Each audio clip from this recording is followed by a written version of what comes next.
Tagal naman ni Mama. Ganyan pa ako. Hindi nangiti sa kanya rito. I really hate my mom na talaga eh. Ma, saan ka na ba? Sabi niya parating na lang. Nakuha yung sininita. Kainis naman. Tagal ni Mama eh.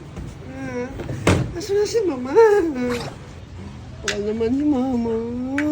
Really talaga. May late ako sa party eh. Si Mama. Aga nga.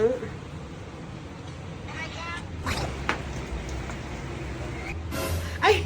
Mang! Buti nandiyan na kayo. Nako. Taga nagmadali ako.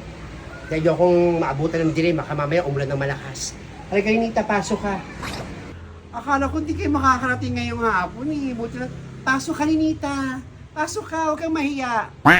Opo.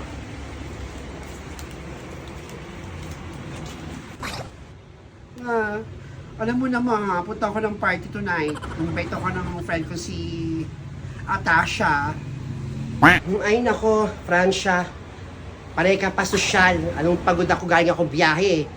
Sinundo ko si Ninita, punta-punta ka pa ng party. Huwag ko na muna kayo dito ni Ninita. Ha? Alis na ako. Ano? Alis ka na aga-aga pa? Ano ma? Hindi ka man naman na maghahanda ng kakainin namin ni Ninita? Sige. Andahan ko na muna kayo ng pagkain ni Ninita. Basta after nito, alis ako ha. Punta ako ng party. Iwan ko muna si Ninita dito ha. Para maganda ng makakain niya, ng merienda niyan.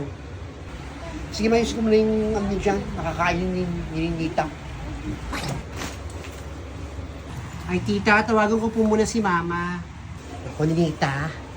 Huwag mo na muna tawagan si Mama mo. O, magmerienda ka na muna, maghahanda ako ng merienda. Kaya lang, wala pala akong nabili, kaya kukuha lang ako sa ng biskwit at saka ng soft drinks, ha?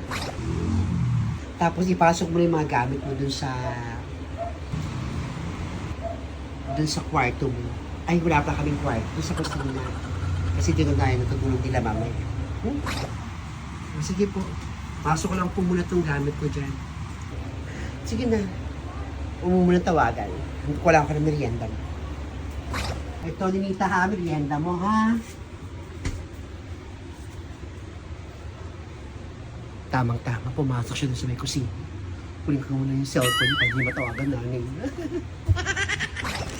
Ninita, ito yung merienda mo ha.